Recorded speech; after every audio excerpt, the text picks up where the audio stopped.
if I make a mistake, I'll say, look, that was wrong, it didn't work, or we'll have to do it over. It's not a perfect world, and I don't expect this tape to be perfect, just teachable, and that's all I'm looking for. All right, let's get down to our weapons, okay? When you're in a fight or in your martial arts or in your boxing experiences, they have angles, certain angles to use to strike using your hands. Boxing uses a jab, a hook, an uppercut, an overhand. You know, a karate person will throw front punches and reverse punches and whatever it may be, or you know, knife hand strikes, whatever. There are certain angles and certain ways of striking, and that comes into years of training. Line familiarization, timing, distance, all these things come into play. But when you're using your hands, it's the same, and you're using a weapon, I should say, it's the same exact thing. If it's a knife, it's still just an extension of my hand. If it's a piece of metal bar, it's just an extension of my hand. If it's a machete, a blade, it's just an extension of my hand. Same thing if it's a stick or an eskrima, it's an extension of our hands. Now, the reason I like the cane is that it's deceptive, first off. I can take this into a post office, into a courthouse, into an airplane. People open the doors for you, and it's deceptive. They look at you, this person weak? No, this person's got a weapon that they don't understand. The good part about this is it's made of hardwood. It's extremely hard, extremely durable. Our canes are roughly 38 inches tall, an inch and a quarter diameter, and extremely hard.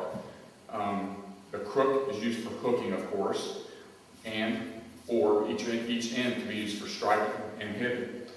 Now, our combat cane, which we develop each one at a time, not on some machine and run across them. They're custom made by a cane maker. Our crooks are taken down different styles, of course, different ways we sharpen this to a point. It's an extremely sharp end on it. It's used for cutting flesh or hooking, ripping, tearing, whichever word you want to use. We also put what I call bicycle notches. They're like your bicycle handle grips. We'll cut places for your fingers to insert so you can use it and get an extra good grip on your cane. This cane here, which I like, has notches in this way, if you can see it. Can you zoom in with the camera on this? I want everybody to be able to see this. These canes are custom made. You can order them through me, through Total Defense, then the film will give you a phone number and a website, and you can order your canes through me. Okay, these notches are shaped at angles, and what they're for is to rub across the bones of the body, whether it be here or on the shin bones. It causes a lot of pains when you hit the nerves, okay, and it's extremely painful in certain areas, and it gets their attention very quickly. Other than that, the two canes are basically the same basic height, same diameter, just one is custom made. And I'm not going to go into details on what we do here at the point, but believe me, it's extremely deadly. With that, we're going to start going over the angles, which to strike, where to strike, and there's so much information I can give you on this DVD. It's impossible to do it all in one tape, or two or three or whatever. It would take half a dozen at least just to get you warmed up. Hopefully you have some martial arts experience. If you don't, you're still going to gain a lot of knowledge and be able to use this cane to your advantage. And with that, we'll be back. Okay, let's go over line familiarization. No matter which weapon it is, whether it's a stick, a cane, a knife, like I said before, it makes absolutely no difference on the way you will use it for striking. There's a bunch of different numbering systems along with striking systems, and for simplicity, we're just going to keep it down to 7 movements, 7 basic ones you use for the cane.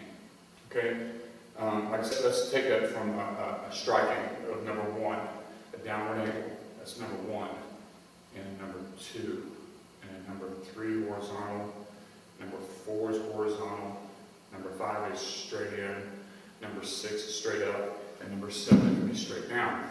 Okay, let's go again. You have 1 diagonal down, horizontal, horizontal, strike, up, and down. It will be the same thing when we use our cane. It could be 2 hands or 1, striking down, and across, and thrusting forward, coming up, and or coming down, whichever angle you need it to be. Okay, let's do it again in 1 hand.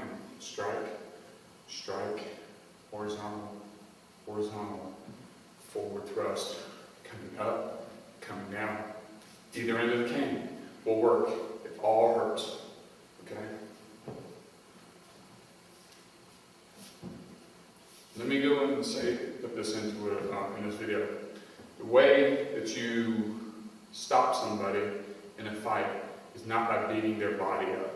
You have to stop the brain from working. You have to initiate pain, which make their brain turn around and say, I don't want it anymore, and stop the fight that way.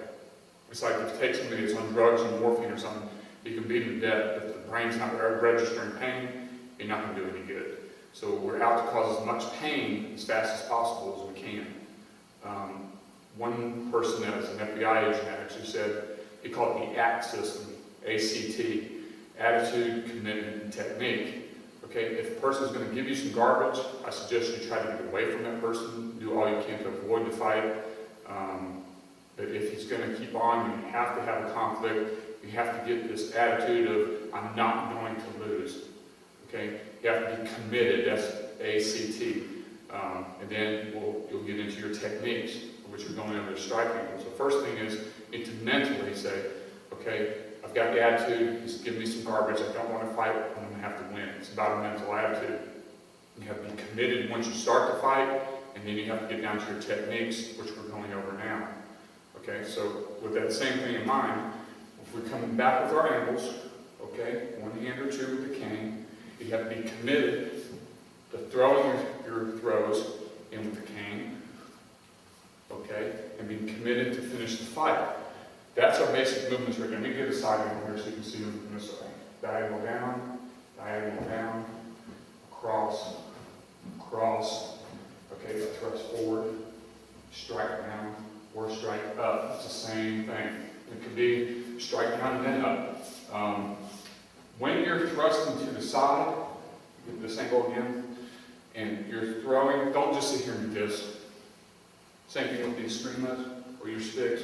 Just don't be flailing. Just don't sit there. You need to be moving your body as you're going. Shuffle your feet, okay? Don't just sit there and work your hands. If you want to cause a lot of devastation, load up like a baseball player and throw your body weight into it, okay? Step through, swing around. Don't just do this, do this. If you have that option. You may not have that option. You may be walking with your cane, all of a sudden you're looking here, and all of a sudden somebody's in your face. You don't have the time to come way back over here, okay, and load up. You may just have your cane here, you look, there it is, and that's all you can get.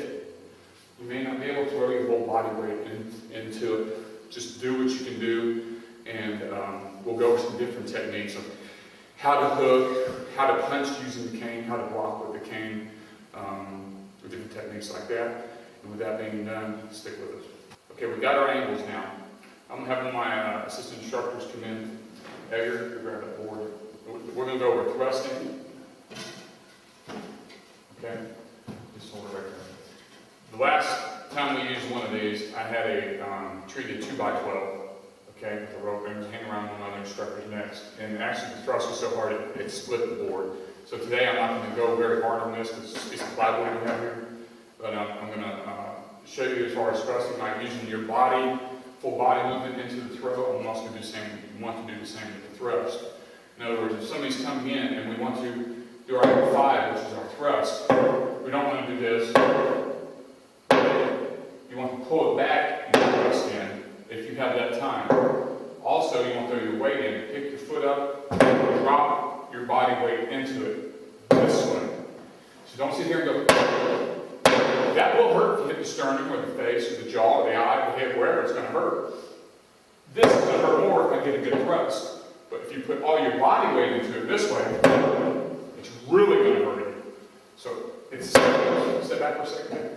It's the same thing as we can do this, or we can wind up and do this and throw all your upper body weight into it. It'd be the same here. Okay, we can do this, which is may cause a little bit of pain, but we want to do as much pain as fast as possible. So we bring the cane back, thrust it in. And I'm hardly hitting. If you can hear that, is it hurting at all? Right? I'm not hitting it very hard. Bring the cane up and drive it in. Use your body weight along with it. Can we put it down for a second? Okay. Just stand here. you can give us both in the camera. Okay, we're going to go over our angles again. We had angle 1, diagonal cross. Another diagonal cross. Horizontal. Horizontal. A thrust. A strike up and a strike down. Okay? And we thrust in, we'll aim for that solar plexus, or the groin, or the throat, or the face. Let's go over some places in the body to hit. I like to use the triangle system, which some styles use. Okay? Based on the triangle, there's triangles and circles in a lot of your martial arts. Okay? You got 2 eyes in the mouth. That is a triangle right there. Another triangle, you got a temple, you got a place right here behind the head which comes down to the carotid artery. Okay, that's a good place to hit. So right here, you've heard the old saying, if you hit something behind the head, you can blind them. So you've got here, you come down to the neck. You've got both shoulders, and down to the solar plexus, both feet up to the groin, and the same virtually on the back. We've got 2 spots behind the head down to the center of the spine, which can cause a lot of damage. Both shoulders to the center of the back, both feet to the center of the back. Okay, whenever we're striking, we want to try and hit one of those places. If we hit the temple, most likely anything above from the shoulders up is lethal. That's why a lot of the police departments don't allow you to hit, from the neck up. But if we're on the street, last resort, self-defense only, we want to strike the temples. Okay, if he happens to turn his head, okay, strike the back of the head. You strike the back of the upper part of the spine. Okay, or we can thrust into the throat, into the eyes. The eyes are the #1 target in my book. This is a direct link to the brain. You can get a little piece of sand in your eye, and you're going to start rubbing. You can't hardly see. You can't fight it. Okay, so I always have to aim for the eyes. You might get a finger in. Okay, don't pin just on the cane. Use your body along with the cane. In other words, if I want to thrust him back to get some room to throw the cane in, use your body along with this. Remember, this is a part of your body, just like any other weapon. So, just like you would use in a fight, you would kick, then set up for the cane strike. Okay? But we've got to thrust into the solar plexus. If the arms are down and you strike with the thrust, there's a series of nerves right here over each shoulder, right there. You see him flinch a little bit? If I hit right there while his arm is down, boom, he won't be able to raise his arm for a moment or two. So if I was to strike here, come across and strike again, he's not able to lift his arms. You want to try it with some of your buddies? Go ahead. If it hurts, people can strike right in here. In fact, you can grab yourself and do it. There's a nerve right there. If you strike it, it's going to enable him to pick his arm up. That's going to give you a lot of time, especially if this was a combat cane. To a point, you'd be ripping flesh. Okay? You could just tear him to pieces with that end of the cane and cause him major damage. Okay, we can also hit the elbows. Okay, both of these. You can also strike the groin, or we can go with the other move, number 6, and come up and hit the groin this way. The knees are a very good place to strike. Okay, if you turn sideways for me. Our other cane that has notches. They're good places across the shins. It causes a lot of damage, or not a lot of damage, but a lot of pain. Same thing across the arm. If you was to grab my arm, and I hit my cane has the notches, rake it across his wrist right there, it'll make him let go. He'd let go pretty quick.